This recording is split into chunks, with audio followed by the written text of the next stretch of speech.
찬송가 435장 함께 찬양드리겠습니다.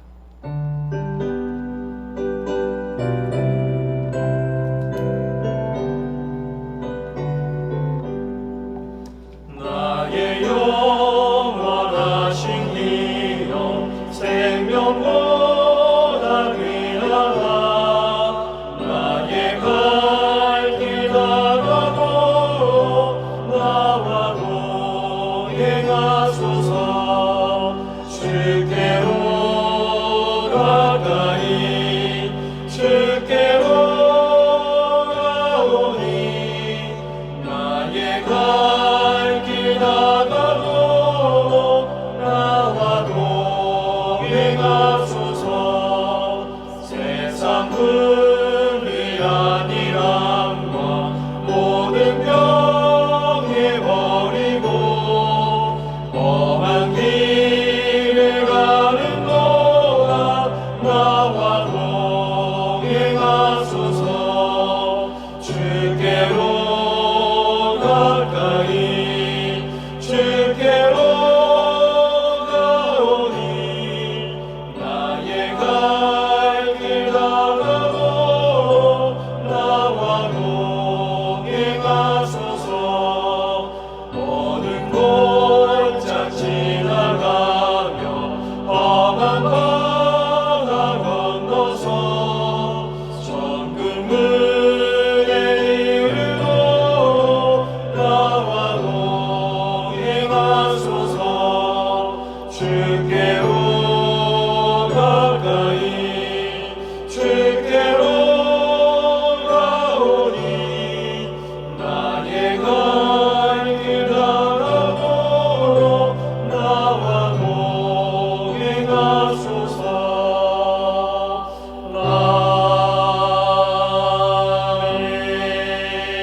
아멘. 함께 기도하겠습니다. 아버지 하나님, 은혜와 사랑을 감사합니다. 이 새벽에도 우리를 깨워서 하나님의 전으로 불러주심을 감사합니다. 오늘도 하나님께 찬송하며 말씀 듣고 하나님의 뜻을 따라 살 수 있는 은혜를 허락하여 주옵소서. 우리의 마음속에는 늘 하나님께서 기뻐하시는 일, 예수 그리스도의 삶을 따라가고자 하지만 바쁜 일상에 치여 여러 가지 크고 작은 일에 또 매여서 하나님의 뜻과 예수 그리스도의 삶을 따라가는 것이 소홀히 될 때가 많습니다. 하나님, 오늘도 성령 하나님께서 다시 우리를 새롭게 하여 주셔서 날마다 예수 그리스도의 삶을 따라갈 수 있는 은혜를 허락하여 주옵소서. 하나님은 사랑이시니 내가 너희를 사랑한 것 같이 너희도 서로 사랑하라 하신 말씀을 기억하여서 정말 지체들을 사랑하며 이웃들을 사랑하며 살아갈 수 있는 은혜를 허락하여 주옵소서. 감정을 따라 살지 않고 진리를 붙들고 살 때에 그 사랑하라는 명령을 우리가 삶에서 이루어갈 수 있는 모든 삶이 될 수 있도록 인도하여 주옵소서. 그래서 그곳에 하나님의 임재가 있게 하여 주시고 많은 사람들이 우리가 예수 그리스도의 제자인 줄을 알아가는 복된 삶 되게 도와 주옵소서. 오늘도 겸손하게 하나님의 말씀 앞으로 나아갑니다.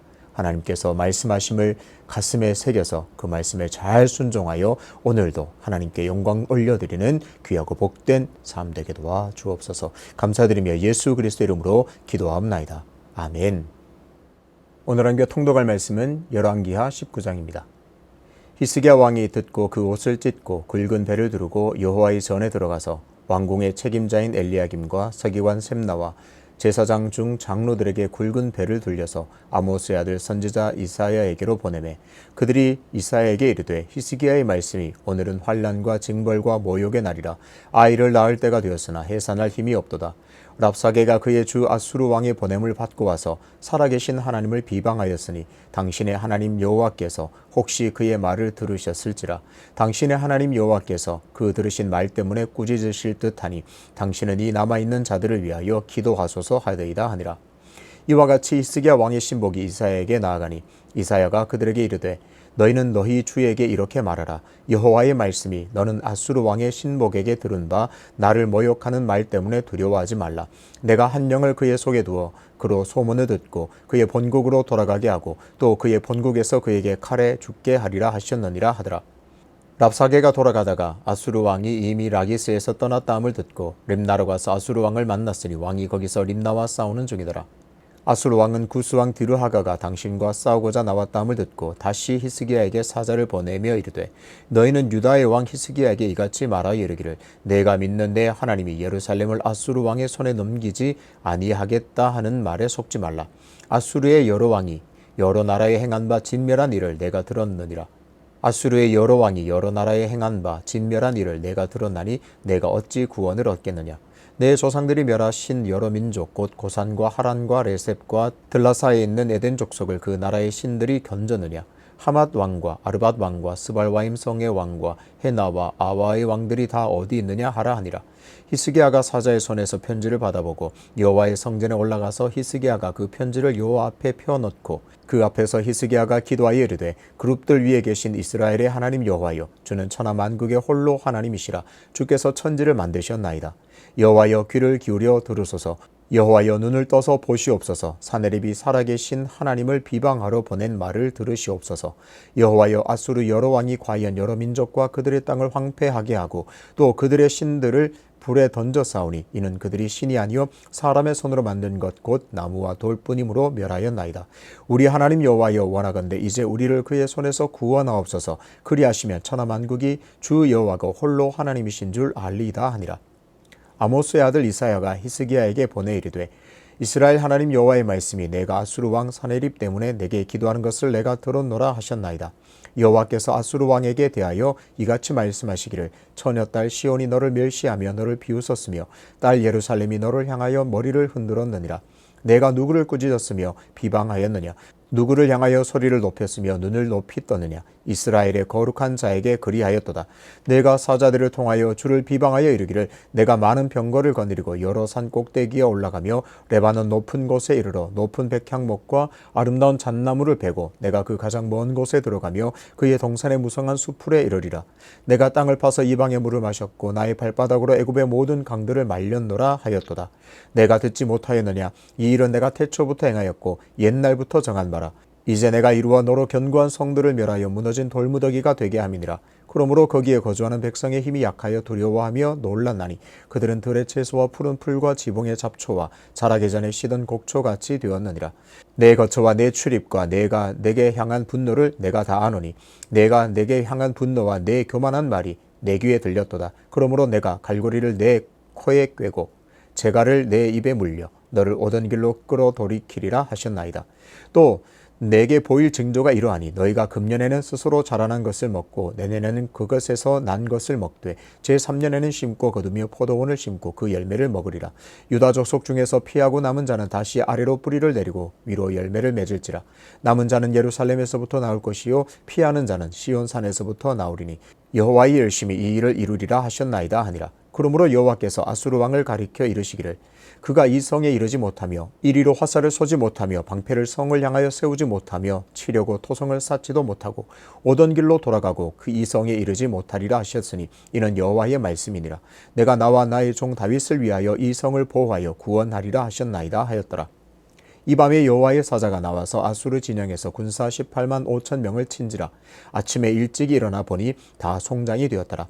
아수르 왕 사네립이 떠나 돌아가서 니느웨에 거주하더니 그가 그의 신 니스록의 신전에서 경배할 때에 아드람멜렉과 사레셀이 그를 칼로 쳐 죽이고 아라랏 땅으로 그들이 도망하매 그 아들 에살핫돈이 대신하여 왕이 되니라. 아멘. 삶의 고난이 찾아올 때라는 제목으로 말씀을 전하겠습니다. 성경을 읽다 보면 가끔씩 당황스러울 때가 있습니다. 우리의 예상과 전혀 다르게 일이 진행되었을 때 우리는 당황하게 됩니다. 하나님을 진실되게 사랑하고 경외하는 자들에게 어려움, 고난이 찾아올 때가 바로 그때입니다. 우리의 생각으로는 하나님을 잘 믿으면 그야말로 좋은 일만 있어야 할 것인데 그렇지 않을 때도 종종 있습니다. 히스기야가 바로 그런 경우에 해당됩니다. 18장에서 히스기야는 참으로 하나님과 연합했습니다. 그 결과 하나님께서 원치 않으시는 모든 우상을 제거하였고 산당들을 다 제거했습니다. 종교개혁을 일으켰고 백성들을 하나님 앞에 일깨우는 영적 대각성도 일으켰습니다. 이방 나라를 의존하지 않고 하나님만을 의지했습니다. 그런 히스기야에게 하나님께서는 함께 하시고 형통을 허락해 주셨습니다. 그런데 당시에 강력한 나라인 아수르가 남유다를 공격했습니다. 히스기야를 조롱하고 심지어 하나님을 비방하면서 아수르의 공격에 결코 살아남지 못할 것이라 그렇게 협박했습니다. 하나님을 조롱하고 또 히스기야를 곧 내가 너희의 나라에 임해서 내가 너희를 다 죽여버리겠다 그렇게 협박했습니다. 여기서 중요한 신앙의 원리 하나를 발견하게 됩니다. 하나님을 진실되게 사랑하고 하나님을 잘 경외하고 믿음으로 살 때도 고난이 찾아온다는 사실입니다. 하나님께서는 하나님과 연합한 히스기야에게 함께 하셔서 형통하게 하셨는데 왜 이런 어려움이 올까요? 결론부터 말하면 이 고난도 결국에는 형통으로 이어집니다. 우리가 끝까지 하나님을 의지하고 하나님을 경외해야 하는 이유가 바로 여기에 있습니다. 비록 잠깐의 고난이 있을 수 있고 어려움이 있을 수 있지만 하나님께서는 끝끝내 결국에는 형통케 하신다는 사실을 우리는 굳게 붙들어야겠습니다. 그렇다면 하나님을 진정으로 경외했음에도 고난이 찾아왔을 때 히스기야는 어떻게 했는지를 오늘 중점적으로 보도록 하겠습니다. 내가 하나님과 연합하고 하나님을 진실되게 사랑하고 하나님을 경외했음에도 불구하고 하나님께서 형통하겠다고 약속하셨음에도 불구하고 고난이 오고 어려움이 왔을 때 히스기야는 과연 이 고난과 어려움을 어떻게 또 헤쳐나갔는지를 잘 보도록 하겠습니다. 히스기야가 어떻게 했는가를 우리가 잘 보면 그 원리를 발견하게 되면 오늘 일상에서 성도가 고난을 마주할 때 어떻게 그 고난을 헤쳐나갈 수 있는지를 제대로 배우게 됩니다. 히스기야는 첫 번째로 가장 먼저 여호와의 전을 찾았습니다. 1절을 보겠습니다. 히스기야 왕이 듣고 그 옷을 찢고 굵은 배를 두르고 여호와의 전에 들어가서 아수르의 명령을 받고 찾아온 랍사게의 말을 들은 히스기야는 가장 먼저 여호와의 전을 찾았습니다. 히스기야 왕이여, 내가 사네립 왕의 말을 전한다. 곧 이곳에 쳐들어와서 너희들을 다 죽일 것이다. 너희는 하나님이 구원한다고 하는 그런 말을 믿지 말라. 히스기야 왕이 너희를 구원할 거라 믿지 마라. 누가, 그 어떤 민족이, 그 어떤 나라가 아수르의 공격에 살아남았느냐. 내가 곧 와서 너희를 다 진멸하겠다. 그 말을 전합니다. 그 말을 들은 히스기야는 가장 먼저 어디로 향했습니까? 여호와의 전으로 향했습니다. 본질적으로 보자면 고난이 찾아올 때 히스기야는 가장 먼저 하나님을 찾았습니다. 고민하고 사람을 의존하거나 인간적인 여러 방법을 모색하는 것이 아니라 가장 먼저 하나님을 찾고 하나님의 전에 올라갔습니다. 히스기야가 가장 먼저 하나님을 찾았다는 것은 그의 신앙의 밑바탕에는 하나님이 있다는 증거이기도 합니다. 그 히스기야의 신앙 가장 밑바탕에, 가장 그 바탕에는 하나님이 정말 굳건하게 버티고 있고 굳건하게 자리를 잡고 있었다는 것을 우리가 알 수 있습니다. 어려움이 있을 때 고민하고 연구하고 방법을 찾다가 하나님을 의지해야 되겠다, 이게 아니라 정말 처음부터 마치 자동 반사처럼 국가적인 어려움이 당하자 히스기야는 곧장 하나님을 찾았습니다. 막강한 군사력을 가진 나라가 쳐들어와서 무자비한 공격을 예고했을 때 히스기야는 위기를 직감했습니다. 이거 큰일 났구나. 누구라도 두려워할 수 있는 상황입니다. 그래서 옷을 찢고 재를 뒤집어 썼습니다. 그만큼 상황이 좋지 않다는 말입니다. 하지만 히스기야는 그 상황에 짓눌려서 두려움에 빠진다거나 다른 살 길을 모색하지 않았습니다. 히스기야는 곧장 여호와의 전으로 나아갔습니다. 살아가면서 어려움을 당할 때 성도인 우리는 어떻게 해야 할까요? 가장 먼저 하나님을 찾아야 합니다. 하나님의 전에 나와 나의 모든 문제와 어려움을 하나님께 아뢰면서 구원을 요청해야 합니다. 하나님, 살 길이 하나님밖에 없습니다. 나를 살려주시고 나를 구원하실 일은 하나님밖에 없습니다. 하나님 도와주십시오. 하나님의 전에 나와 하나님께 요청해야 할 줄로 믿습니다. 두 번째 히스기야가 한 일은 여호와의 전을 찾은 그 히스기야는 선지자 이사야에게 도움을 요청했습니다. 2절 3절을 보겠습니다. 왕궁의 책임자인 엘리야김과 서기관 셈나와 제사장 중 장로들에게 굵은 배를 돌려서 아모스의 아들 선지자 이사야에게 보내매 그들이 이사야에게 이르되 오늘은 환난과 징벌과 모욕의 날이라 아이를 낳을 때가 되었으나 해산할 힘이 없도다.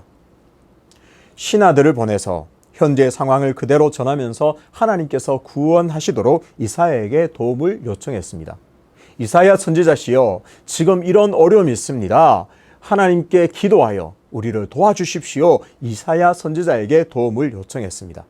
히스기야는 물론 자신이 먼저 하나님께 기도했습니다. 어렵고 심각한 문제 앞에서 혼자 기도할 수 있지만 히스기야는 곧장 선지자 이사야에게 도움을 요청했습니다. 오늘 말로 하면 중보 기도를 요청했습니다. 사역을 하다 보면 가끔씩 안타깝고 많이 아쉬울 때가 있습니다. 어떤 성도님에게 문제가 있었는데 아무데도 알리지 않고 혼자 기도하고 혼자 힘으로 해결했다는 이야기를 들을 때 여러 가지 생각을 들게 합니다.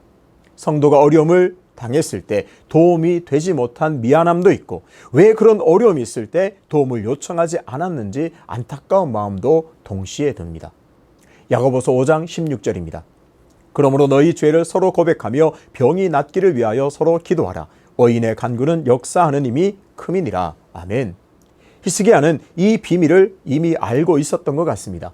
의인의 기도는 역사하는 힘이 큰 것을 알고 혼자 힘으로 해결하려고 하지 않고 선지자 이사야에게 도움을 요청했습니다. 왜 그랬나 우리가 또 생각해 보면 그렇죠. 그런 말들을 합니다. 목사님께 부담을 주기 싫었습니다. 집사님, 권사님, 장로님께 이런 문제로 부담을 주기 싫어서 기도 요청 못했습니다. 이런 말을 합니다. 그런데 과연 그것이 부담일까요? 이사야 입장에서 생각해 보면 이사야는 히스기야에게 도움을 요청받았습니다. 기도해 주십시오. 하나님께 간구해서 도우시도록 해 주십시오. 이사야는 또 기도하고 하나님께 그것을 간구하면서 그 응답을 히스기야에게 전해줍니다. 이사야 입장에서는 어떨까요? 정말 하나님이 살아계시고 하나님이 역사하시고 하나님의 권능을 경험한 가장 큰 수혜자가 아닐까요? 내가 히스기야의 문제로 기도했더니 하나님께서 이렇게 역사하셨구나. 하나님의 전능하심과 능력을 이렇게 보이시는구나. 이사야는 기도했더니 요청을 받아 기도하고 응답을 전하는 모든 과정에서 하나님을 새롭게 경험하고 하나님의 놀라운 전능하심을 목격한 목격자가 되었습니다. 그러니 부담이 아니라 더 큰 은혜를 받았다고 알 수 있습니다. 수혜자는 이사야 선지자입니다. 기도하고 하나님의 역사를 경험할 수 있는 은혜를 누렸습니다. 따라서 기도 요청은 그 사람에게 하나님의 역사를 보여줄 수 있는 하나님의 전능하심을 경험하게 할 수 있는 그런 귀한 선물일지도 모릅니다. 어떤 권사님의 얘기를 최근에 들어봤는데요. 어떤 다른 권사님을 위해서 열심히 기도해서 응답되었다고 합니다. 그런데요, 당사자보다 제가 보기에는 그 기도하신 그 권사님 기쁨이 더 커 보이더라고요. 내 마음보다, 내 기도보다 그 기도 응답받으신 하나님께서 얼마나 감사한지 그 권사님이 더 기뻐하시는 모습을 보았습니다. 어쩌면 이사야 선지자에게 도움을 요청하는 것이 하나님께 도움을 요청하는 구체적인 행동이 될 수 있습니다. 어려운 문제가 생겼을 때 교육자에게 기도를 부탁하십시오. 어려움이 닥쳤을 때 믿음의 지체들에게 기도를 부탁하십시오. 의인의 기도는 역사하는 힘이 커서 병을 낫게 하고 어려움에서 구원을 해 주실 줄 믿습니다. 이것이 하나님을 의지하는 구체적인 행동입니다. 이렇게 아수르의 무자비한 공격 예고를 받은 히스기야는 곧장 여호와의 전을 찾았습니다. 그리고 선지자에게 도움을 요청했습니다. 그랬더니 하나님께서 이사야 선지자를 통해서 히스기야에게 응답하셨습니다. 6절 7절입니다. 이사야가 그들에게 이르되 너희는 너희 주에게 이렇게 말하라. 여호와의 말씀이 너는 아수르 왕의 신복에게 들은 바 나를 모욕하는 말 때문에 두려워하지 말라. 내가 한 영을 그의 속에 두어 그로 소문을 듣고 그의 본국으로 돌아가게 하고 또 그의 본국에서 그에게 칼에 죽게 하리라 하셨느니라 하더라. 하나님께서는 히스기야의 기도 요청을 들으시고 구원을 약속하셨습니다. 하나님의 응답은 이것입니다. 히스기야야, 너는 이 공격 예고 때문에 두려워하지 말라. 그러면서 구원을 약속하셨습니다. 크게는 두 가지를 약속하셨는데 첫 번째는 소문을 듣고 그 모든 아수르 나라 군사들이 본국으로 돌아가게 하겠다. 그리고 본국에서 그 왕은 칼에 죽게 될 것이다. 그렇게 약속하셨습니다. 첫 번째 약속이 곧바로 성취되었습니다. 여러 다른 나라의 공격을 받았다는 소식을 듣고 사내립이 유다에 신경 쓰지 못하고 유다로 오지 못하고 다시 돌아가서 전투를 벌이게 되어서 아수르 왕이 남유다를 공격하지 못하는 상황이 되었습니다. 그런데요, 아수르 왕 사내립은 그 본국으로 돌아가서 그쪽에서 전쟁을 해야 되는 상황 가운데서도 편지를 써서 내가 다시 돌아와서 반드시 너를 공격해서 내가 다 죽이겠다, 진멸하겠다, 내가 공격하겠다 그러면서 엄포를 놓았습니다. 히스기야는 다시 그 편지를 들고 여호와의 전으로 찾았습니다. 히스기야는 참 한결같습니다. 어떤 문제가 있을 때 가장 먼저 어떻게 합니까? 여호와의 전을 찾습니다. 거기서 기도합니다. 또 선지자에게 기도를 요청합니다. 늘 이처럼 어려운 문제가 있을 때 하나님을 가장 먼저 찾아야겠습니다. 이 곤란한 상황에서 유다를 건져내어 구원을 허락하시도록, 그래서 여호와 홀로 진정한 하나님이심을 알게 해달라고 간절히 기도합니다. 결국에 하나님께서는 이사야를 통해서 예고하신 대로 히스기야의 기도에 응답하셨습니다. 여호와의 사자가 아수르 군사 18만 5천을 하룻밤에 다 송장으로 만들어 버렸습니다. 또 아수르 왕 사네립은 배신을 당해 칼에 죽게 됩니다. 히스기야의 기도, 히스기야의 도움 요청을 들으신 하나님께서 예언하신 대로 다 응답하셨습니다. 사네립이 본국으로 돌아가게 되었고 또 본국에서 그 왕은 칼에 죽게 되었습니다. 예언하신 대로 그대로 구원을 허락하셨고 그 말씀대로 그대로 이루어진 것을 확인할 수 있습니다. 믿음으로 사는 사람, 소위 신앙생활 잘하는 사람들에게도 고난과 어려움은 찾아옵니다. 하지만 결국에는 하나님의 은혜로 형통하게 됩니다. 이 사실을 굳게 붙들어야 합니다. 이렇게 하나님의 놀라운 형통을 누리기 위해서는 히스기야가 위기를 맞았을 때 어떻게 했는가를 잘 기억해야 합니다. 그는 먼저 하나님의 전을 찾았습니다. 교회에 부지런히 나와서 하나님을 의지합시다. 그래서 가장 먼저 각자의 골방에서 하나님을 찾아야 할 줄로 믿습니다. 두 번째, 교역자에게, 믿음의 지체들에게 기도를 요청하십시오. 의인의 기도는 역사하는 힘이 커서 하나님께서 그 모든 기도를 들어 역사하실 줄로 믿습니다. 그리고 우리는 두려워하지 말고 하나님의 구원을 기다리면 됩니다. 혹시 신앙생활 잘하는데도 어려움을 당해서 신앙생활, 믿음생활 잘한다고 했지만 고난이 찾아와서 어려움 가운데 있는 성도님들 계십니까? 일상에서 예고 없이 찾아오는 이 고난을 당할 때 이 원리를 잘 기억하고 그대로 실천해서 하나님의 놀라운 구원과 형통을 누리게 되시기를 주님의 이름으로 축복합니다. 이 새벽에 여호와의 전으로 나와 여호와 임자 앞에서 기도할 때 하나님께서 구원을 베푸실 줄로 믿습니다. 아버지 하나님, 믿음 생활 잘하고 신앙 생활 잘하면 그야말로 꽃길만 걸을 것 같은데 고난이 찾아오고 어려움이 찾아온다는 사실을 다시 깨닫게 됩니다. 하나님, 그러나 그럴 때 히스기야처럼 가장 먼저 하나님을 찾고 여호와의 전으로 올라와 또 많은 믿음의 지체들, 또 교육자에게 기도 요청을 함으로 하나님의 구원하심, 하나님의 놀라운 응답을 받아 누리는, 그래서 끝끝내 형통을 누리는 복된 삶이 될 수 있도록 인도하여 주시옵소서. 그래서 우리 수의제교회 모든 성도님들은 서로 기도 요청하면서 서로 기도 응답의 기쁨을 함께 받아 누리는 은혜의 공동체, 기도 협력의 공동체가 되도록 역사하여 주옵소서. 연하여 주님 가르치신 기도로 기도하오니 하늘에 계신 우리 아버지, 아버지의 이름을 거룩하게 하시며 아버지의 나라가 오게 하시며 아버지의 뜻이 하늘에서와 같이 땅에서도 이루어지게 하소서. 오늘 우리에게 일용할 양식을 주시고 우리가 우리에게 잘못한 사람을 용서하여 준 것 같이 우리 죄를 용서하여 주시고 우리를 시험에 빠지지 않게 하시고 악에서 구하소서. 나라와 권능과 영광이 영원히 아버지의 것입니다. 아멘.